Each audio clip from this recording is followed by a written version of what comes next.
What's up, everybody? It is Thursday, July 22nd.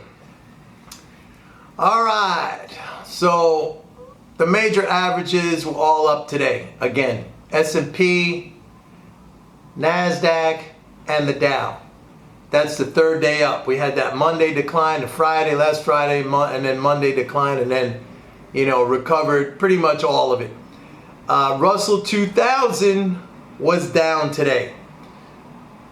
I've been watching that Russell 2000 because, and I think I said this before, Russell 2000 is usually considered a pretty good barometer of U.S. domestic economic activity. And speaking about economic activity, we had weekly unemployment claims came out today at 419,000.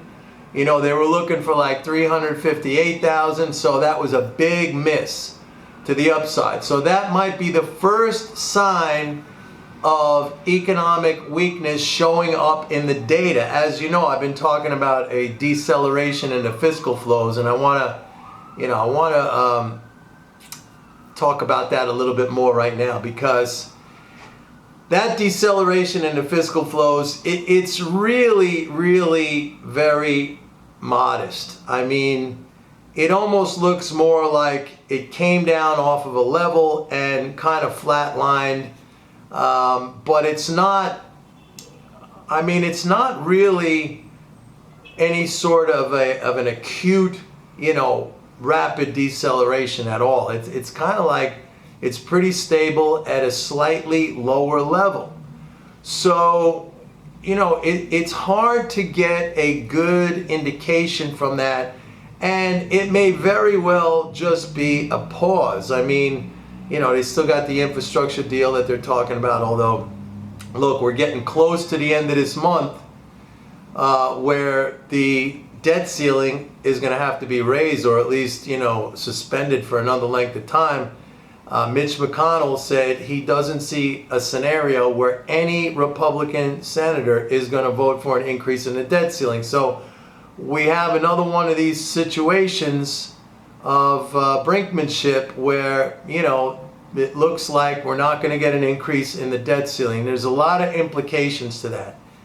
All right, first let me back up a little bit. I just want to mention the Fed did 898 billion of reverse repos today. That's basically rolling over. They've been doing one-day reverse repos pretty much all this week. I believe there's 1.14 trillion of reverse repos on the Fed's books. Reserve balances are at a new record. All right, they are now at 3.975 trillion. That eclipses the old record, which I believe was back in May, all right, which was like 3.956. So the repos, think about where it would be, if they didn't do those reverse repos, you'd be up around 5 trillion. Pretty incredible. So that's been instrumental. And by the way, just on a side note, I think that says a lot about the banks. Even though we have reserve assets at record highs, in the last banking data last week, we saw banks are still making loans, although, at a slower pace. They're still accumulating other assets. Bank residual, which is basically their capital, is assets minus liabilities, at an all-time record high. The fact that bank capital is at a record high is telling you, or giving you, the reason why these reserve additions are not really constraining the banks that much. They're still making loans with record amounts of reserves on their books. So and remember, they're under the regulatory constraints, the supplemental leverage ratio. The banks are just so well positioned financially. It's incredible. It really is. If you look at bank stocks right now and their valuation compared to the overall market, I mean, it's just like, it's a gift. I think it's a gift. And I mean, people are selling bank stocks because interest rates are coming down, but that's a very weak rationale for either owning or getting rid of bank stocks. But that's like another one of these, knee-jerk kind of reactions that you see on the part of investors very often. Like people say, oh, rates are coming down, we better sell the banks. I mean, that interest rates are one aspect of bank profit, all right?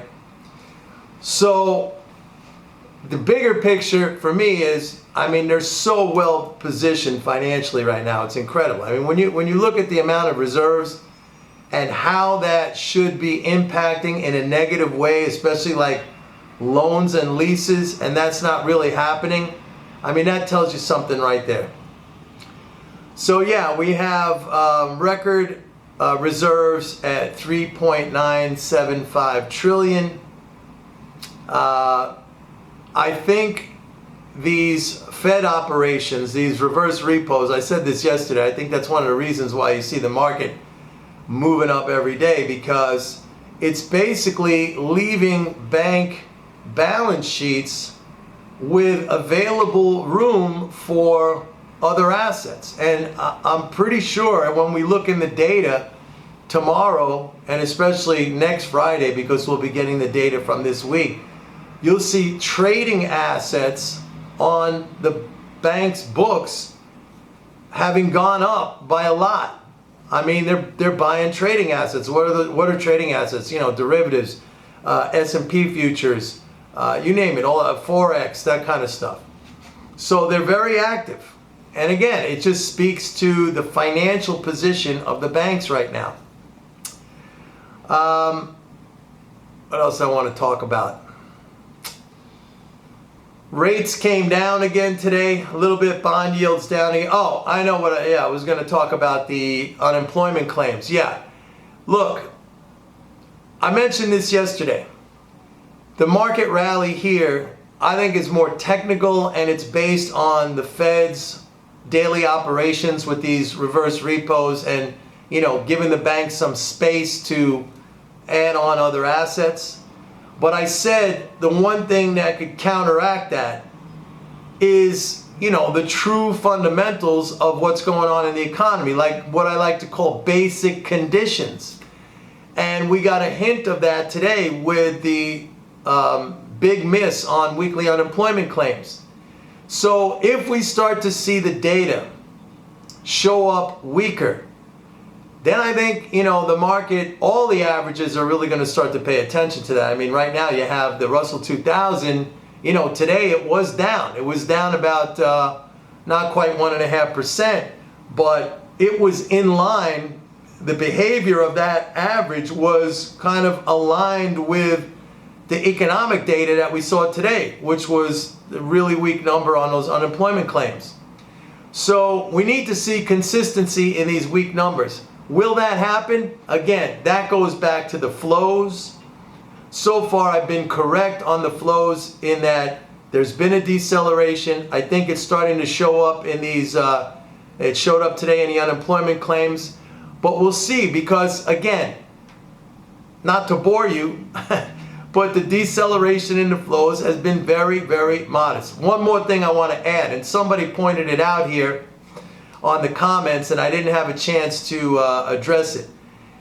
The deficit right now has flipped back positive year over year. Remember, I think going back more than a month, I've been telling you that the deficit has flipped below where the deficit was at this time last year. In other words, net transfers were lower. It is now back above. But the reason why it is back above is because July 15th of 2020 was when tax payments were due. Remember, tax filings were pushed back from April 15th to July 15th. So now that differential flipped back positive, because what we're seeing in last year's data was this big drain, in financial balances because of taxes. All right, I don't know if this is gonna, if that year-over-year positive differential is gonna last, because what we saw happen last year was as soon as that money came into the government, it was spent right back out again, and we ended up with a record deficit. All right. So anyway, that's the rundown for today. There's not a lot of data coming out tomorrow. Next week will be a different story. I'm looking to see if there's any trend developing in the economic data which would corroborate, what we're seeing in terms of the slowdown in the flows. All right, everybody, have a good one. See you tomorrow. Bye.